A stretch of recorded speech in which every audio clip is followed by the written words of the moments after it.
Bonjour tout le monde, merci d'être encore avec nous malgré l'horaire tardive qui s'approche du repas. Donc je suis Lucille Colombin, je travaille ici à Stéréolux où je dirige le laboratoire Art et Technologie.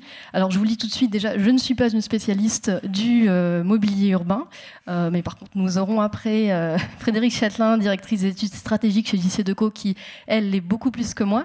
Moi j'ai plutôt un regard généraliste sur les usages innovants des technologies numériques et une volonté d'approche transdisciplinaire dans le but d'inventer des nouveaux concepts, des nouveaux produits et des nouveaux services qui utilisent les technologies numériques. Il se trouve que j'ai organisé le 27 mai dernier, avec Bastien Kerspern, que vous avez vu sur la table ronde précédente, une journée sur le renouveau du mobilier urbain, à la fois dans sa dimension numérique, mais aussi créative et ludique. Donc on a eu 110 participants, on était très contents, une quinzaine d'intervenants, des conférences, des tables rondes, et puis 4 ateliers de réflexion et d'invention. Alors, avant de passer au mobilier urbain, je vous présente très très rapidement le laboratoire Art et Technologie dont je m'occupe. Usage innovant des technologies numériques et nouvelles formes de coopération transdisciplinaire. Le laboratoire Art et Technologie génère des passerelles entre artistes, chercheurs et entreprises au bénéfice du développement du territoire. De nombreux workshops, conférences et résidences s'y déroulent toute l'année. Voilà, alors pour revenir sur le sujet du mobilier urbain, alors ce que j'essaye de faire dans mon travail, moi, c'est toujours de croiser les émergences technologiques et les nouveaux usages.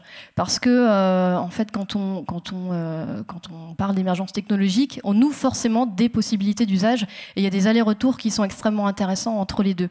Alors, dans tout ce qui concerne le mobilier urbain, on a plusieurs types d'émergences technologiques. On a d'une part les technologies qui sont vraiment nouvelles, hein, qui sortent des laboratoires de recherche. On a des technologies qui sont déjà existantes, mais qu'on peut utiliser à d'autres fins. Donc là, pour le mobilier urbain. Et puis, on a des technologies qui existent, mais dont les coûts diminuent sensiblement et donc qui permettent des utilisations alors que ce n'était pas possible avant. Alors, d'une part, là, je vais parler des smartphones, parce que c'est vrai que quand on parle de mobilier, on pense forcément à Bribus, ou on peut penser à bornes dans l'espace public, mais c'est vrai qu'aujourd'hui, les collectivités, entre autres, essayent de diminuer les coûts, et parallèlement, on a aussi des utilisateurs, des usagers de l'espace public qui sont de plus en plus équipés. Donc, on peut imaginer dans les années à venir que finalement, tout un chacun, ou à peu près, commence à avoir un smartphone. Et que finalement, l'émergence technologique se situe pas forcément du côté du mobilier, mais de l'équipement de l'usager. Donc voilà, qui permettent, pourquoi pas, d'avoir de l'information contextualisée, par exemple. Et donc là, j'en arrive à la communication machine-to-machine, dont on parle beaucoup avec Internet des objets, et avec des choses qui vont permettre plus d'interaction entre l'usager, son smartphone, et puis le mobilier urbain. Donc avec des choses comme le Bluetooth 4 qui sont en train d'arriver massivement là, sur les téléphones, le RFID, le NFC, donc qui permettent des communications sans contact, les réseaux et les protocoles pour les objets. Donc je me souviens l'année dernière, il y avait une très bonne présentation de Sigfox, qui est en fait un fournisseur d'accès pour les objets. Je sais que l'école de design a travaillé avec eux par la suite.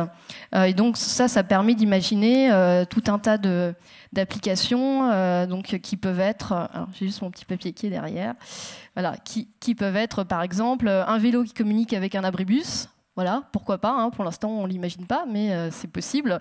Pourquoi pas une montre qui pourrait communiquer avec une borne Biclou. Du coup, on pourrait, pourquoi pas, vendre une montre et ça permettrait d'avoir un accès direct au Biclou. Enfin, je sais pas, il y a plein de choses à imaginer autour de ça.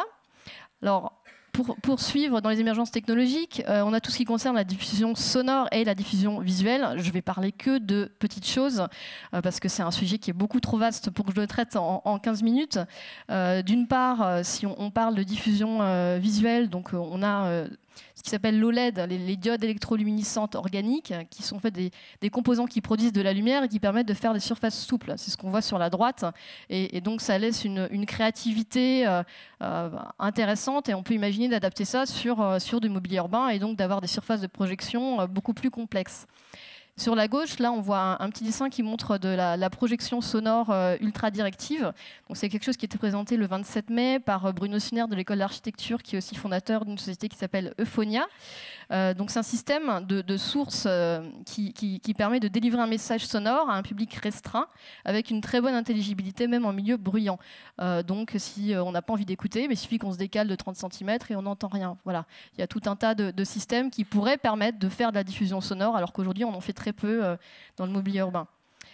Quelque chose de très intéressant aussi, c'est les matériaux connectés. Si ça vous intéresse, vous pourrez regarder le Futur Mag sur ce sujet-là, donc magazine d'Arte, qui montre entre autres les recherches du CERIBL, le centre de recherche sur le béton.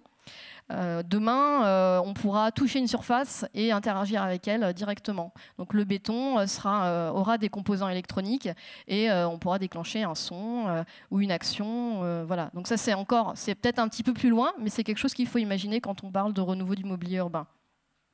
Et enfin, pour finir sur les technologies, je voulais quand même mentionner tout ce qui concerne l'écologie, le développement durable, parce que c'est une vraie préoccupation de tout le monde et entre autres des collectivités, ça se comprend bien. Donc je ne vais pas citer tous les équipements de style panneaux solaires, éoliennes, parce que bon, voilà, je pense que je n'ai pas grand-chose à vous apprendre. Par contre, je voulais juste parler des encres électroniques qui ont été citées par la société Abri Service qui était là le 27 mai, qui les utilise. Alors, les encres électroniques, c'est donc un système de particules qui baigne dans un fluide entre deux feuilles de plastique fines. Et en fait, chaque pixel peut changer de couleur en fonction grâce à un champ électrique qui est envoyé. Donc ça permet d'avoir des systèmes d'affichage qui ne consomment que quand on veut modifier ce qu'on affiche. Donc voilà, c'est quand même quelque chose d'assez intéressant aujourd'hui. Et maintenant, je vais parler d'usage, en reprenant cette photo qui était dans la présentation de Bastien Kerspern. Alors, il y a vraiment une question de posture pour moi dans le renouveau du mobilier urbain. C'est pour ça que j'ai appelé ça de l'unpleasant design à la fun theory. Alors, l'unpleasant design, c'est en fait une conceptualisation de l'espace public plutôt contre l'usager. C'est-à-dire, on va essayer de prévenir des usages qui sont pas vraiment souhaitables, plutôt que d'essayer d'encourager les gens à avoir des comportements positifs. Et finalement, on se rend compte, là, si vous sortez dans la rue, que vous regardez les bancs, vous vous rendrez compte, hein, les bancs sur lesquels on ne peut pas s'allonger, parce qu'on ne veut pas qu'il y ait des SDF qui s'allongent. On a tout un tas de tactiques qui ont été répertoriées dans un livre qui s'appelle Unpleasant Design de Gordan Savičić et Elena Savić. C'est des noms bosniaques, hein, j'ai un petit peu du mal à les prononcer. Et là, on a un exemple très très parlant. Je ne sais pas si vous devinez ce que c'est à l'écran. En fait, c'est pas un urinoir, c'est pour empêcher d'uriner. C'est-à-dire que quand vous urinez, ça revient sur vos chaussures. Voilà. Donc, mais ça illustre vraiment très très bien la posture du designer que j'expliquais. Et donc la fun theory, alors ça c'est quelque chose qui a été... Bon, je vous montre cette petite vidéo en arrière-plan qui est celle d'une poubelle sans fin. Donc ça produit un son, on a l'impression que l'objet ne tombe jamais, enfin ne finit jamais au fond de la poubelle. C'est extrêmement simple, à la fois en termes de technologie et puis d'ajout de fonctions, mais ça marche hyper bien. C'est-à-dire que les gens, ce truc-là, ils l'utilisent, cette poubelle, ils l'utilisent je ne sais pas combien de fois plus que n'importe quelle autre poubelle à côté. Et ils ont fait un piano escalier, ils ont fait un conteneur à verre arcade. Voilà. Et on en a fait un aussi dans le cadre de City Game il y a 2 ans, puisqu'il y a quelqu'un qui avait travaillé sur la ludification des conteneurs à verre. Donc voilà, c'est des choses qu'on peut vraiment faire. C'est une approche qui est alors, je vais éteindre ça, voilà, qui est réellement différente. Ça, c'est une initiative de Volkswagen en Suède, avec plusieurs projets qui sont faits depuis 2009, et vous pouvez les retrouver intégralement sur Internet. Alors maintenant, je vais faire un petit panorama des usages. Alors, quand on parle de nouveaux usages ou de nouvelles fonctions, on peut penser déjà à des choses qui sont peut-être un petit peu plus communes à l'existant. Par exemple, si on parle d'éclairage, de sécurité, d'information, de signalétique, voilà, c'est des choses, des fonctions que le mobilier urbain transmet déjà aujourd'hui. Donc ça, c'est pas nouveau. Par contre, on peut imaginer d'autres manières de le faire. Et je vous montrerai des exemples, au moins un exemple tout à l'heure. Et on a aussi de nouveaux types de fonctions et donc d'usages qui peuvent être proposés, comme la connectivité. Donc, par exemple, pouvoir recharger un téléphone portable, ou tout ce qui est de l'ordre du divertissement, qui aujourd'hui est très très peu proposé parce que c'est pas des fonctions utiles entre guillemets. Alors là, je vais vous montrer un projet d'un artiste néerlandais qui s'appelle Dan Rosgaard, dont on a déjà présenté une œuvre au festival Scopitone au Château en 2013, pour ceux qui ont eu la chance de le voir. Lui, il a vraiment un super studio qui travaille sur des projets artistiques, mais pas que, aussi sur des projets d'utilité sociale et puis également écologique. Et il a un bureau d'études avec plein d'ingénieurs, donc lui, il produit des concepts complètement tarés. Et en fait, derrière, il a des équipes de recherche qui s'occupent de mettre en œuvre. C'est plutôt pas mal.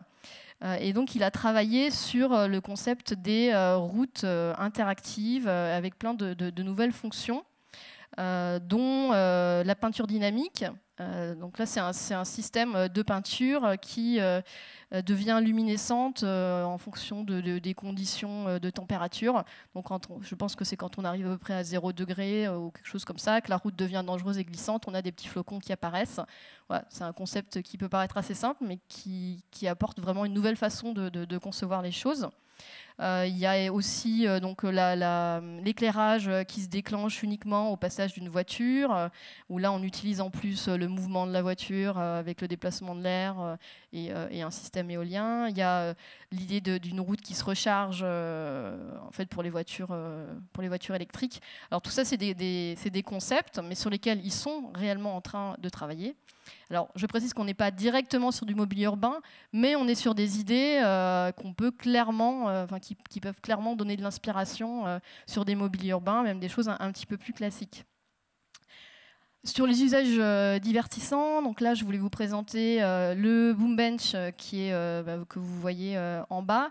Alors, c'est encore un concept de néerlandais. Ça a été montré à Amsterdam. C'est fait par un collectif d'architectes qui s'appelle NL Architects. Et qui a proposé, a designé cet objet pour proposer aux usagers dans l'espace public, par le Bluetooth, de pouvoir écouter des playlists et de devenir son propre DJ. Alors ça pose plein de problèmes liés à la diffusion du son et aux nuisances sonores, mais c'est quand même un mobilier intéressant qu'on peut imaginer de placer dans des contextes où le son ne gêne personne. Et au-dessus, donc on voit le skatepark connecté de Red Bull. C'est un skatepark qui tourne régulièrement dans des endroits qui sont tenus secrets un peu jusqu'au dernier moment. Et on a une interaction temps réel entre le skateur et son environnement à travers du son, de l'image. Donc ça produit une expérience à la fois physique via le skate, mais aussi assez intégrale et immersive par le son et par l'image. Alors, quand on parle de mobilier urbain numérique ou connecté, on a aussi deux approches qui peut-être s'affrontent, mais sûrement aussi se complètent. D'une part, on peut imaginer de créer entièrement de nouveaux types de mobilier, ou d'autre part, on peut imaginer de créer des surcouches qui s'intègrent au mobilier existant. Voilà, les deux approches sont sûrement très intéressantes. Après, la première, elle a l'avantage d'avoir une vraie cohésion entre l'objet, sa forme physique, et la fonction et l'usage qu'on peut lui prêter. Mais en même temps, avec les évolutions technologiques, c'est aussi compliqué de faire évoluer tous les 4 ans un mobilier urbain. Donc voilà, c'est une réflexion qui est intéressante à mener. Et là, c'est donc un projet qui s'appelle l'e-Girouette, qui est une série de panneaux multidirectionnels, mobiles et autonomes. Donc il faut imaginer que ça peut se déplacer, c'est motorisé, qui sont connectés aux data géolocalisées et entre autres à travers les réseaux sociaux. Donc ici, dessus, on peut afficher une petite annonce. Il pourrait y avoir de l'information qui vienne de Twitter sur tel événement qui est très bien à proximité. Voilà. Et c'est un projet qui a été créé par une agence qui s'appelle Bureau d'idées nouvelles à Lyon, qui crée des systèmes interactifs et qui a fait partie des 50 expérimentations mises en place depuis 2010 à Paris, par la ville de Paris, dont Frédéric Chatelain parlera sûrement un petit peu plus que moi. Et donc pour finir, Alors je voulais vous montrer ce petit projet là qui s'appelle Traffic Booster.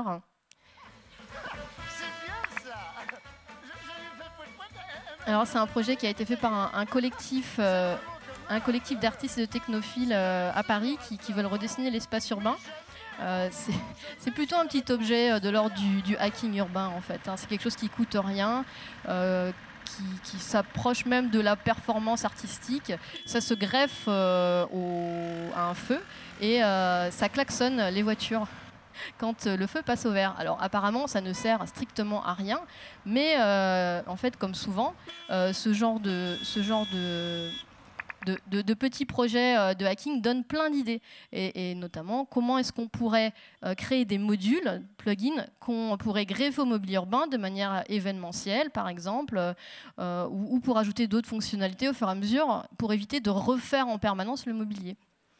Et ça m'amène aussi à mon dernier sujet, et j'ai fini, sur les nouvelles formes de collaboration. Pour moi, alors ça s'applique au mobilier urbain, mais je pense que c'est vrai dès qu'on parle d'innovation. Aujourd'hui, il est important d'avoir un regard transdisciplinaire sur tous les sujets, particulièrement sur le mobilier urbain qui convoque des disciplines très différentes, des designers, des architectes, des ingénieurs, des développeurs, des électroniciens. Et puis des structures aussi permettent une innovation. Il y a des startups, il y a des artistes, il y a des hackers, il y a des grands groupes. Voilà, créer une circulation entre tous ces gens. Et Frédéric Chatelain va en parler, mais c'est une dynamique qui est possible puisque c'est quelque chose qu'ils sont en train de commencer à mettre en œuvre. Et je finirai en disant que pour moi, ce qui est très important, c'est le prototypage. C'est la deuxième chose après la transdisciplinarité. Aujourd'hui, on a accès à des technologies qui coûtent rien. On a un Fab Lab à côté, il y en a même un autre à Nantes à l'IRT Jules Verne. On a des micro-ordinateurs qui coûtent 40 €. Et l'idée, c'est que plus on va prototyper, plus on va se permettre d'être créatif et réellement inventif, parce qu'on va pouvoir tester les usages directement, quoi, plutôt que de passer, de dépenser des centaines, des montants très importants dans des études. Là, on a un retour direct de l'utilisateur. Donc, je vous remercie pour votre écoute et je passe la parole à Frédéric Chatelain. Lucille m'a demandé de venir pour compléter un petit peu ce qu'elle a dit là avec une expérimentation qu'on a menée en situation réelle pour la ville de Paris ces 2-3 dernières années. C'est un appel à projet qui s'appelait Mobilier urbain intelligent. Et dans ce cadre-là, la ville proposait à tout type d'acteurs qui voulaient en fait de pouvoir tester sur l'espace public parisien en conditions réelles des expérimentations, des mobiliers autour d'une thématique que la ville a définie comme étant le mobilier urbain intelligent. Beaucoup évidemment à base de numérique. Donc nous, notre démarche par rapport à cet appel à projet a été de d'abord brainstormer en interne pour voir. En fait, on avait beaucoup d'idées qu'on n'avait jamais eu l'opportunité vraiment de développer parce qu'on n'avait pas eu les occasions de le faire, notamment sur l'espace public. Donc la première étape a été de brainstormer en interne, de ressortir tout ce qu'on avait pu imaginer depuis un certain nombre d'années.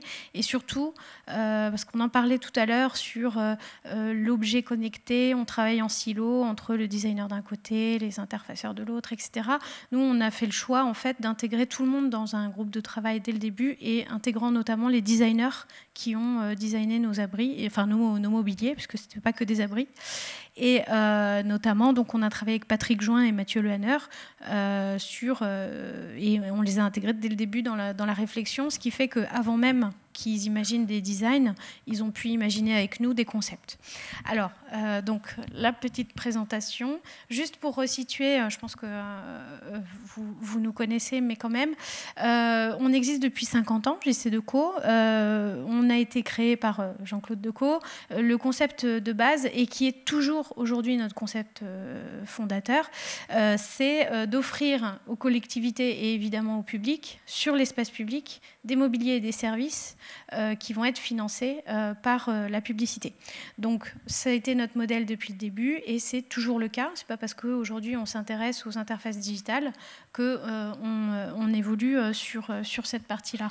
Donc juste pour vous montrer que finalement l'innovation, ça a toujours été quelque chose à laquelle on s'est intéressé. Ça a toujours été en fait notre moteur. C'est l'origine de la création de l'entreprise, c'est une idée originale et c'est ce qui nous a permis de continuer à progresser sur ces 50 dernières années. Donc, l'appel à projet mobilier urbain intelligent. Donc, pour nous, on l'a vraiment vécu comme une opportunité de tester sur l'espace public parce que, petite parenthèse, la manière dont on est présent sur l'espace public, nous autres opérateurs de mobilier urbain, c'est à travers des marchés publics. Donc, des choses qui sont assez fixes et contraintes d'un point de vue juridique. Et donc, finalement, les opportunités de tester, d'expérimenter ne sont pas si nombreuses que ça. D'où l'opportunité qu'on a saisie à travers ce projet. Et évidemment, l'idée, ce n'était pas de partir dans des choses complètement délirantes. On s'est appuyé sur nos 50 ans d'expérience. Et donc, on a, avant de raisonner numérique, on a avant tout raisonné mobilier. Le numérique chez nous, c'est une évolution logique. Les mobiliers ont toujours suivi l'évolution de la société et donc évidemment on s'est intéressé à ce qu'on pouvait mettre d'un point de vue numérique dans nos mobiliers. À la fois, alors pour faire le parallèle avec ce que Lucille disait, le numérique c'est bien sûr le lien avec notre téléphone. Donc comment est-ce que nos mobiliers peuvent communiquer de manière pertinente avec les téléphones, à la fois en termes de réseau, mais aussi en termes de contenu. Et puis, la deuxième manière dont on aborde le sujet, c'est aussi, est-ce qu'on peut proposer des interfaces, donc des écrans, qui vont apporter aux usagers, qu'ils aient ou pas un téléphone dans leur poche, des contenus pertinents sur la ville. Donc, pour nous, le numérique dans le mobilier urbain, il doit être, comme tous les autres services dans le mobilier urbain, à savoir accessible à tous, donc gratuit d'une part, mais aussi simple d'utilisation parce que sur l'espace public, on n'a pas que des gens qui maîtrisent les contenus numériques. On n'a pas que des gens qui ont des téléphones, donc on n'a pas que des gens qui ont accès à toute la richesse numérique de la ville. Donc l'intérêt d'avoir des interfaces publiques accessibles à tous, c'est aussi de donner accès à la richesse numérique de la ville. Donc, l'approche du numérique dans le mobilier, et là, je voudrais faire un petit parallèle avec ce qui a été dit tout à l'heure sur les objets connectés. Un objet connecté, c'est avant tout un objet, donc qui a toujours une fonction, et qui doit répondre à des usages. Le numérique, la connectivité doit augmenter éventuellement ces usages, éventuellement pouvoir les personnaliser quand il y a besoin, mais il ne faut pas qu'on perde de vue l'objet à la base et ses usages. Donc sur cet appel à projet, et c'est notre démarche d'une manière générale, on revient toujours à deux basiques qui sont quels usages. Ça ne sert à rien de mettre des interfaces tactiles ou de la connectivité ou des contenus si on n'a pas réfléchi aux usages derrière. Et puis, quel mobilier? Est-ce que c'est des mobiliers qui existent déjà et sur lesquels on va rajouter des plugins, comme l'a dit Lucille, ou est-ce qu'on imagine des mobiliers complètement nouveaux, différents, pour ces usages-là?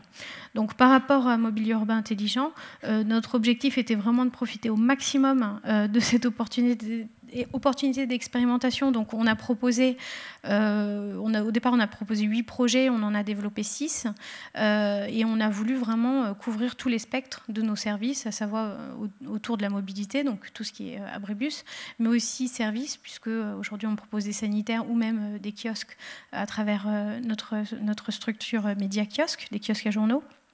Tout ce qui est information d'une manière générale, puisqu'on est aussi support de communication, que ce soit publicitaire ou pour les villes. Et puis enfin, on a pu expérimenter des choses qu'on faisait un petit peu moins à grande échelle, des choses autour de la pose dans la ville, à travers un mobilier, notamment un concept tout à fait nouveau qu'on a appelé l'escale numérique. Voilà, donc je vais pas détailler tous les projets. Juste le point, en fait, le trait d'union entre tous ces projets, c'était sur nos interfaces. Ce qu'on voulait, c'était... Nous, on est acteurs de mobilier urbain, donc notre métier, c'est d'apporter des abribus, des objets, de savoir bien les mettre sur l'espace public, et puis aussi qui fonctionnent en termes de technologie. Après, notre métier, c'est pas d'imaginer ou de créer des contenus. Mais par contre, il existe un écosystème de étudiants, start-up, voire grosses entreprises qui, eux, sont extrêmement qualifiés pour tout ce qui est création de contenu. Donc notre objectif était de pouvoir créer une plateforme qui puisse héberger à peu près tout le monde. Donc, et puis qui soit évidemment compatible avec des usages tactiles. Donc on n'avait pas tellement le choix, on avait deux choix, soit iOS, soit Android. Et voilà, on a choisi Android parce qu'on s'est dit que c'était peut-être la plus simple aujourd'hui pour accueillir tout type de contenu de manière ouverte. Donc nos écrans et notre plateforme fonctionnent sous Android, ce qui permet ensuite d'y plugger toutes les applications du market ou des contenus web, etc. Donc voilà, nous, on va dire que notre job va jusqu'à fournir la plateforme, et puis après on discute avec des gens qui savent créer des contenus. Donc là, sur Paris, à nouveau, notre objectif était d'essayer de comprendre ce qui pouvait intéresser les gens dans la rue sur une interface de ce type. Et donc, on a imaginé tout un tas d'usages et de thématiques autour de se déplacer, comprendre ce qu'il y a à faire à proximité des différents mobiliers, plus largement découvrir la ville, et puis une partie également divertissement, autour d'applications qui sont présentées là. Donc notre démarche aussi a été d'identifier des partenaires et de les contacter. Il y avait des partenaires pour lesquels c'était assez évident quand on pense à la RATP dans un abribus. Et puis, on voulait aussi inviter en fait des développeurs ou entreprises auxquelles on ne pensait pas forcément. Donc, on a lancé un concours d'applications avec le POG, Paris Android User Group. Donc, en gros, toute la communauté des développeurs Android parisienne en l'occurrence, et ça nous a permis en fait, donc le concours consistait à proposer des applications qui seraient ensuite évidemment diffusées sur les mobiliers, et ça nous a permis d'avoir des applications très simples d'un point de vue développement, mais finalement qu'on recueille quasiment le plus d'usages. Je pense à une application comme Cuisine Paris, qui est vraiment très simple d'un point de vue développement, puisque c'est un quiz autour de la ville et qui fait partie du top 5 des applications tout au long de l'expérimentation. Ou les Mystères de Paris, aussi une application développée par une petite entité qui présente la ville de manière différente, puisque sur un lieu donné, on peut voir des photos depuis 1900 jusqu'à aujourd'hui. Donc ça permet de voir l'évolution de la ville quasiment en réalité augmentée. Donc voilà, le choix de la plateforme, je pense, était le bon, puisqu'il nous a permis de travailler avec tout le monde. Voilà un peu tous les différents mobiliers. Donc là, l'escale numérique, donc c'est ce fameux concept nouveau qu'on a pu expérimenter, où l'idée c'est la pose, elle peut être physique ou elle peut être numérique. Aujourd'hui, quand on est dans la ville et qu'on a un smartphone, c'est super, mais quand il n'a plus de batterie, on n'est pas bien. Donc là, l'idée, c'est de pouvoir trouver un endroit où on peut à la fois s'asseoir et recharger son appareil et se mettre confortablement pour travailler ou pour consulter ses emails, etc. On l'a imaginé comme un objet, donc comme on fait d'habitude, c'est-à-dire qu'on a aussi réfléchi à la manière dont on vivait l'objet. Et donc Mathieu Lehanner nous a proposé des sièges qu'on pouvait tourner, et comme ça on peut recréer son petit salon urbain, ou au contraire s'isoler des autres si on a besoin. Voilà. Voilà. Tout à l'heure, on parlait de silos. Là, vous avez les deux designers qui ont travaillé sur Play. Donc Mathieu Lehanner qui a travaillé sur le design produit, et puis la personne de chez Playtouch qui a développé les contenus. Donc ils ont fini par se rencontrer sur ce projet. Voilà. Et donc au final, cette expérimentation a été vraiment très intéressante pour nous d'un point de vue retour. Déjà, on a pu constater la véritable appétence des gens pour des interfaces numériques en ville, la très bonne complémentarité aussi entre une interface numérique et un téléphone mobile. C'est-à-dire que dans les études qu'on a pu mener, les observations faites, 70% des utilisateurs de nos écrans avaient dans la main ou dans la poche un téléphone mobile. Donc on voit bien qu'il y a des usages pertinents sur l'un et sur l'autre et qu'on n'est pas sur des usages qui pourraient se cannibaliser par exemple. Voilà. Donc voilà, vraiment plutôt un très bon accueil du public qui a jugé ces propositions intéressantes et qui les a utilisées de manière constante sur toute l'expérimentation. On pensait éventuellement qu'il y aurait un effet nouveauté, mais qu'ensuite les usages pourraient se diminuer. Ça n'a pas été le cas. On a toujours eu des usages très forts et ça nous a permis vraiment d'en retirer beaucoup de choses pour proposer aux collectivités aujourd'hui des produits dits sur étagère, donc des produits qui sont plus des prototypes ou des concepts, mais des vrais produits. On a lancé début février à Annecy les premiers écrans dans les abribus. Donc là, on est parti d'abribus existants et on y a plugué un écran.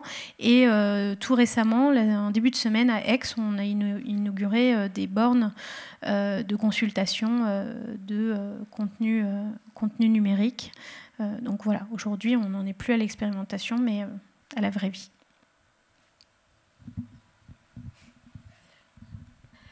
En fait, on a déjà dépassé le temps d'une minute. Peut-être qu'on peut prendre une question et puis une question. Ouais, on va prendre une question et puis après, si vous voulez venir discuter directement avec nous, on sera là dans la salle. Et est-ce qu'il y a une question à Frédéric ou à moi ?